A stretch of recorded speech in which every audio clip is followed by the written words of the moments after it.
Welcome to the Deep Dive. Hi there. Today, we're looking at some recent, quite sad news, actually, about someone many of us watched for years. Yeah. We're sort of exploring that line between a really public life and those very private struggles. Our focus is the passing of the Australian-American actor, Julian McMahon. Right. And our deep dive today, it's really based on a recent article from Hollywood Life. It just came out July 4th, 2025. Very recent. It gives us what details are known about his cause of death, a little about his final days. So our mission really is to just distill the facts we have about his passing, his battle with cancer, which was kept very quiet, and also just reflect on his, pretty significant career and the strength he showed. Yeah, and I think the question that probably brought a lot of you here today is, how did this guy, this Hollywood heartthrob figure we knew, especially from the FBI shows, how did he navigate his final months dealing with such a major health challenge? Basically completely privately. It's quite something. So that's what we want to unpack, get a bit of a deeper understanding beyond just the headlines. Okay. So the actual news first. Julian McMahon died peacefully, July 2nd, 2025. This was in Clearwater, Florida. Right. And it was his wife, Kelly McMahon, who confirmed it to Deadline. And her statement, it's really quite striking in its dignity. Yeah. She said, "With an open heart, I wish to share with the world that my beloved husband, Julian McMahon, died peacefully this week after a valiant effort to overcome cancer." Valiant effort. That really hits home. It does. And she didn't just state the fact, she really painted a picture of him. She said, Julian loved life. He loved his family, he loved his friends, he loved his work, and he loved his fans. Wow.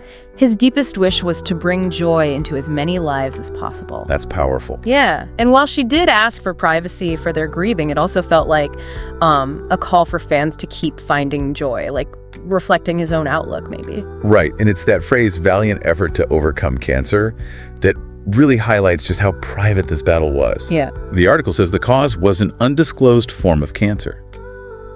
Kelly McMahon didn't specify the type. No. Which, again, just reinforces how private he and they kept this whole thing. It really speaks volumes, doesn't it? About wanting control over his own story, maybe? You think? Well, in a world where, every little detail about a celebrity often gets splashed everywhere, he somehow managed to keep this huge struggle private. Shielded it completely. Yeah, this quiet, undisclosed battle. It shows someone who, even facing something immense, chose to keep presenting that consistent, maybe joyful front to the world. Reserving the vulnerability for just his inner circle. Pretty much. And it does make you ask, how often are we just seeing the carefully built public image? That's a good question. And what's even more, I guess, remarkable, just 3 months before he died, he was out there making a final public appearance. Right. At SXSW, South by Southwest in March 2025. So he wasn't retreating. He was still, engaged, doing his work. Exactly. He was there promoting a film called The Surfer. He co-starred with Nicolas Cage in that one. Nicolas Cage? Wow. Yeah. I mean, just imagine the strength that takes to keep up that public side, dealing with press, fans. Right, knowing what he was going through privately. It's a really poignant detail, adds another layer to it all. And he even talked about the film then, gave an interview to Collider that same month. Oh, really? What did he say? He sounded genuinely excited. He said, I was just excited to play this great character and excited to play opposite Nicholas and excited to work with this guy. Talking about the director, I think. Still passionate about the work. Totally. And he mentioned the filming schedule too, how they had to be creative on the fly. It just paints this picture of a dedicated actor still loving the process. Right up until, what we now know were his final public moments. Yeah. And that dedication, it was clear throughout his whole career, wasn't it? Spanned decades, different types of roles. Yeah. I mean, probably most people nowadays know him as Supervisory Special Agent Jess LaCroix from that whole FBI world. Right. FBI, International, FBI, Most Wanted. He was central to that for a while. He really was. And it wasn't like that was ages ago either. His last TV role, a show called The Residents, that also premiered in March 2025. Oh, I didn't realize that. So he was working consistently right near the end. Seems like it. Yeah. Just loved acting, I suppose. Yeah.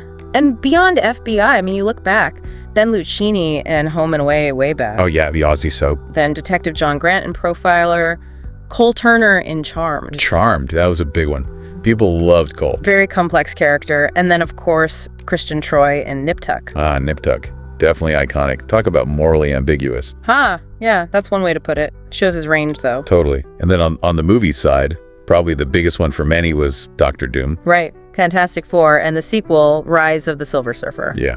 So you go from, charming but troubled, demon uncharmed, to a dedicated FBI agent, to a supervillain. Quite the spectrum. It really is. And playing all these roles, they require so much public interaction, promotion, which makes keeping that private battle so secret even more, striking. Mm-hmm. And it seems that commitment to privacy, it extended to his personal life, too. How so? Well, the basics are known, of course. He was a father. He has one daughter, Madison. Right, with his ex-wife, Brooke Burns. Exactly. And having that family connection, you can imagine that might reinforce wanting to keep struggles private, Yeah. Protect them, perhaps. Makes sense. He was married a few times over the years, right? Yes. His first wife was Dani Minogue. The singer, yeah. Then Brooke Burns, Madison's mother. And finally, he married Kelly McMahon in 2014. And they were together until his passing. That's right. And his illness, those relationships for the most part seem to be kept away from the really intense media spotlight. Kept things close. Seems that way. So, wrapping this up, it's been quite a journey we've sort of traced today. Looking at this final chapter for Julian McMahon, from that intensely private cancer battle. Yeah. His just unwavering dedication to acting, right up to that last public appearance. Leaving behind a really undeniable legacy on TV and in film. A testament to his talent. Yeah. And that quiet strength you mentioned. And that quiet strength that kind of prompts a final thought, maybe for you, the listener. Okay. In this age where we share, pretty much everything, what does Julian McMahon choosing to keep his deepest struggle so private, while still bringing so much, joy or entertainment to millions through his work? What does that tell us about maybe the real nature of celebrity or just the human spirit? Yeah, that's a really interesting question to leave people with. Yeah. Something to consider as you go about your day. A powerful reminder, isn't it? That behind even the most public faces, there can be these untold stories of just quiet resilience. Absolutely.